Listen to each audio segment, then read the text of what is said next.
కొద్దిగా Lavanya వెనకరా madam madam ఉన్నారు వెనకరా కొంచెం వెనక్కి అక్కడ ఎందుకు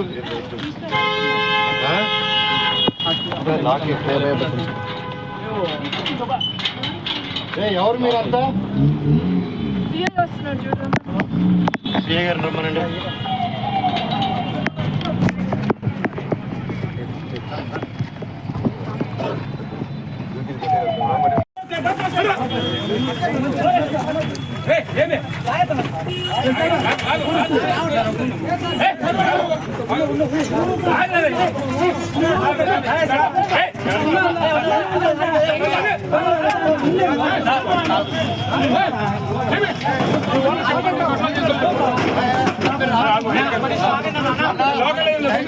గొడవ కాదు, అందరికీ దండం పెడుతున్నాను.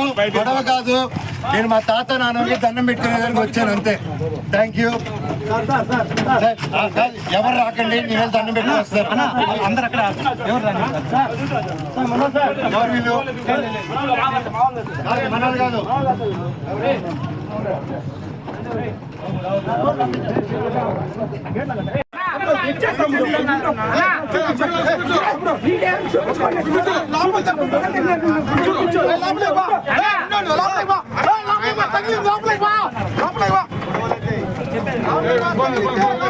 నా తాత నాన్న సమాధి దగ్గర పోతాను, మీరే పోలీసులు రండి సార్, మీరు నాతో పాటే రండి. నేను జస్ట్ 2 నిమిషాలు సమాధికి దండం పెట్టుకొని ఘాటుకి పోతాను సార్ అని చెప్పాను. ఆ పర్మిషన్ తీసుకొని సార్ వాళ్ళతో వెళ్తాను. అది రానిస్తే ఓకే, లేకపోతే ట్రై చేస్తాను. అక్కడి నుంచి స్టేషన్కి వెళ్ళి నేను నా తరపున కంప్లైంట్ పెట్టుకుంటాను. సార్ మీరు మంత్రి నారా లోకేష్ కూడా కలిశారు, ఏం ఆయన మీకు జరుగుతున్న ఘటనల గురించి ఏమైనా ఫిర్యాదు? లేదండి, మేము ఏదో పర్సనల్ గా కలుసుకున్నాం కానీ వేరే ఏం లేదండి. ఇది లాయర్ తరపున ఇన్ఫర్మేషన్ అదేం లేదు సార్. నేను అటు లేను సార్. నేను లాయర్ని పెట్టి చేద్దాం, వీడిని హోర్డింగ్ని నింపుదాం, వీడు పడుకొని ఇంట్లో పిల్లలు ఉండగా చక్కెర పోద్దాం, ఇవన్నీ నేను చేయను సార్. మీకు తెలుసు కదా, లోకల్లో కదా మీరంతా, ఈ లోకల్లో తెలుసు కదా నా గురించి. మీకు నా గురించి అడిగి చూడండి సార్. ఊర్లో సరదాగా కెమెరాలు ఎత్తుకొని వీడేంది, వీడి కథ ఏందని అడగని పోయి మీకే అర్థమైపోతుంది అంతా. నేను కేవలం నేను అడిగిందల్లా ఒకటే, ఇక్కడ జనాలు హాస్టల్ పిల్లకాయలు అండ్ ఆ తర్వాత బయట చదివే హాస్టల్స్ దగ్గర కూడా క్యాష్ డిమాండ్ చేద్దాం. ఈ హేమాద్రి నాయుడు వీళ్ళందరూ కలిసి, అండ్ వాళ్ళ దగ్గర వాట్సాప్ చాట్లన్నీ ఉన్నాయి సార్, బెదిరించే హాస్టల్ అంతా ఖాళీలు చేపించడం. అండ్ ఎలా సార్, ఒక ప్రైవేట్ వాళ్ళకి సొంత నేను ఒక కంపెనీ ఓపెన్ చేసి, వల్మరన్ కంపెనీ ఓపెన్ చేసి నేను అది చేయలేను కదా సార్ అవన్నీ. సో నేను అడిగా, స్టూడెంట్స్కి ప్రాబ్లం అవుతుంది, ఇక్కడ ఉన్న విలేజెస్ ప్రాబ్లం అవుతుంది, అందరూ మన వాళ్ళు, ఎట్టా వీళ్ళకి ఏదో ఒకటి చేయాలి కదా, మనం కూర్చొని మాట్లాడతాము. ఇబ్బందులు అవుతున్నాయి నాన్న, మీ వరకు రావట్లేదు అంటే నాన్నగారు వరకు రీచ్ అయ్యేలా కూడా నేను తీసుకెళ్ళట్లేదు. ఒకవేళ అటు వెళ్తున్నానంటే ఆరోపణలు, ఇంటి గేట్లు వేసాడో, మాకు నాన్నకేదో చెప్పాడో, మీ అందరూ కళ్ళు మప్పడం. అండ్ అక్కడ ఇన్ని సంవత్సరాలు లేనిది సడన్ గా ఇక్కడ ఈరోజు హోర్డింగ్ చూశారు, ఎవరెవరితో హోర్డింగ్ చేసుకున్నారు మీరే చూశారు. నేను పోయిన తర్వాత వచ్చి స్టూడెంట్స్ ఊరోళ్ళతో మాట్లాడి వెళ్ళిన తర్వాత పరిగెత్తుకుంటూ వెళ్ళి లొకేషన్ గారికి కలిశారు విష్ణు గారు అండ్ ప్రతి ఒక్కరు. అండ్ ఎందుకు ఆ భయం, ఎందుకు నేనేం చేస్తాను, ఏం లేదు కదా, కూర్చొని మాట్లాడేదానికి ఎందుకు. ఎనీవేస్ నేను గొడవకు రాలేదు, ఇక్కడ ఆపారు కాబట్టి చెప్పాను. అందరికీ కనుమ శుభాకాంక్షలు. నేను తాతగారి సమాధి, నానమ్మ తాతగారి సమాధి, అలాగే అక్కడ నా కజిన్ బ్రదర్ ప్రసాద్ అన్న, మంచు ప్రసాద్, ఆయన సమాధి కూడా ఉంది అక్కడ. నేను జస్ట్ దండం పెట్టుకుని వెళ్తానన్నా, అంతకుమించి ఇప్పుడు తాత నానమ్మ సమాధికి దండం పెట్టుకుంటానని లాఠీ చార్జ్ చేస్తే పర్వాలేదు, తాత నానమ్మ కోసం దెబ్బలు తింటాను. వేరేది ఏం లేదండి, నేను ఎప్పుడు వచ్చినా వెళ్తాను. మా ఊరు నారవరపల్లి కూడా, సో అక్కడికి వెళ్ళిన నా బంధువులు నేను కలుసుకుని వచ్చినాను. వాళ్ళని ఈ ఇష్యూలో నేను ఇన్వాల్వ్ చేయలేదు.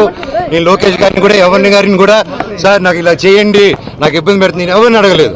ఎందుకంటే ఇది నాది, నా ఒక్కడితే నేను డీల్ చేసుకుంటాను. సార్ తాత నాన్న పర్మిషన్ మీరు తీసుకొని వెళ్తారా మీ తాత నాన్న ఇక్కడికి దగ్గరికి? మీరు మీ ఇంట్లో వెళ్ళేదానికి అడ్డుకున్నారు. అదొక ఇల్లు అంటే ఆయన ఉన్నారు, నాన్నగారు ఉండి రావద్దన్నారు కాబట్టి ఓకే. ఇప్పుడు తాత నాన్న సమాధికి ఇప్పుడు ఎట్టది మీరే చెప్పండి, నా న్యాయమా న్యాయం అది? వెళ్ళకూడదు. నా కోర్టు ఆర్డర్ రాలేదన్నా, సర్టిఫికేట్ రాలేదు. ఇప్పుడు నాకు ఆయన జిరాక్స్ కాపీ ఇస్తే తప్ప అది వచ్చింది. నాకు first of all xerox copy ఆయనకి ఎవరు ఇచ్చారో తెలియాలి కదా. నేను స్టేషన్కి వెళ్ళి అదే అడుగుతాను. సర్టిఫికేట్ అది జిరాక్స్ కాపీ నాకు కోర్టు ఇచ్చింది, అలా బయట ఇవ్వకూడదు. ఆయన చేతికి ఎవరో లోపల నుంచి ఇచ్చి ఉంటారు కదా. నేను అప్పుడు సార్ని అడుగుతాను, సార్ ఆ పేరు ఇవ్వండి, నీకు ఫైల్ ద కంప్లైంట్. సో ఇప్పుడు నేను తాత నానమ్మ సమాధి దగ్గరికి వెళ్తున్నాను. దండం పెట్టుకొని నేరుగా చంద్రగిరి స్టేషన్ కానీ ఎస్పీ గారి దగ్గరికి కానీ ఎవరు పర్మిషన్ ఇస్తే అపాయింట్మెంట్ ఇస్తే అడిగి కలిసి అఫీషియల్గా లాంచ్ చేసుకొని అండ్ ముఖ్యంగా అందరికీ కనుమ శుభాకాంక్షలు. నేను ఇక్కడ ఏ గొడవ చేశానని రాలేదా ఉద్దేశం కాదు. నేను ఎప్పుడు హైదరాబాద్లో కూడా మీరు చూశారు, నన్నే ఇంటి బయట కాపడం, నన్నే ఇక్కడ రానికుండా చేయడం. నేను అడిగేదల్లా ఒకటే, ఇష్యూ ఏంటో నాకు అర్థం కావట్లేదు. నా గురించి బ్యాడ్ మాట్లాడినారు, బ్యాడ్ చేస్తారు, అంతా ఓకే అండి. నేను నా ఇంటికి వెళ్తానంటే ఇల్లు ట్రస్ట్ అంటే అది కోర్టులో ఉంది. కోర్టు డిసైడ్ చేయను, ఆనరబుల్ కోర్టు డిసైడ్ చేసినట్టు మనం ఫాలో అవుదాం. కాకపోతే నేను ఎస్ఐ గారిని, సిఐ గారిని అందరినీ రెస్పెక్ట్ చేస్తాను, అందరిని గౌరవిస్తాను. డిఎస్పీ గారితో కూడా మాట్లాడాను, మేము వెళ్ళిపోతాము. కాకపోతే ఎందువల్ల ఆపుతారో అర్థం చేసుకున్నాను. ఇప్పుడు నేను తాత నాన్నమ్మ సమాధికి వెళ్దాం అనుకుంటున్నాను. అండ్ అదొకటే దండం పెట్టుకుని వెళ్ళిపోతే పండుగ పూట పెద్దల పండుగ, ఆ దండం పెట్టుకుని వెళ్ళాలని. అండ్ అంటే ఇక్కడ ఏమైపోయిందంటే అండి, చాలా చిన్నపిల్లల బిహేవియర్ స్టార్ట్ అయిపోయింది. జనరేటర్లో చక్కెర పోయడం అండ్ హోర్డింగ్స్ ఉంటే ఇక్కడ నాది, లోకల్ ఎమ్మెల్యే నాని గారిది, సీఎం గారిది, అందరు కలిపి మా హోర్డింగ్స్ అన్ని పెట్టుకుని ఉంటే అన్ని ఇక్కడ 2 కిలోమీటర్ రేడియస్ లో మొత్తం అందరూ ఉన్నారు. ఈరోజు పొద్దున కూడా డే టైంలో అంత ఫుటేజ్లు ఉన్నాయి మా దగ్గర, అవన్నీ మీకే ఇస్తాం, దయచేసి మీరు చూడండి. అంటే హోర్డింగ్లు కూడా తీసే ఎందుకు అంత లెవెల్? నేను తమ్ముడినే కదా, నేను కూర్చొని మాట్లాడదాం అన్నాను. నేను తప్పు చేస్తే కూర్చొని పెద్దల ముందు కూర్చొని పెట్టి మాట్లాడినాను. మాట్లాడేదానికి లేదు, నాకు మొహం చూపించేదానికి సిగ్గుపడతారో భయపడతారో ఏం అర్థం కావట్లేదు.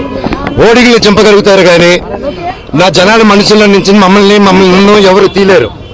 అండ్ ఇది నా ఊరు, నా బంధువులు, నా పల్లెటూరు, నా జనాలు. అండ్ ఈ క్యాంపస్ నా గౌరవం ఉంది. ఇది ఒకరి కాంట్రిబ్యూషన్ కాదు, ప్రతి ఒక్కరు కష్టపడాము, ప్రతి ఒక్కరు కాంట్రిబ్యూట్ చేసాం చిన్నప్పటి నుంచి. అండ్ ప్రతిదీ కోర్టులో మేము ప్రజెంట్ చేస్తాం, కోర్టు ద్వారా తెలుసుకోండి. అంతేగాని కోర్టులో ఉన్నప్పుడు ఇలా ఫోర్స్ చేయడం, మా జనాల్ని, మా ఫ్యాన్స్ ని, మా ఫాలోవర్స్ ని బెదిరియడం. మీరు ఇక్కడికి వస్తే లాఠీ చార్జ్ చేస్తారని బెదిరిస్తూ ఉన్నారు. మేము ఇక్కడికి వస్తాం సార్, వస్తే లాఠీ చార్జ్ చేస్తాం. ఎందుకు లాఠీ చార్జ్ చేస్తారు సార్?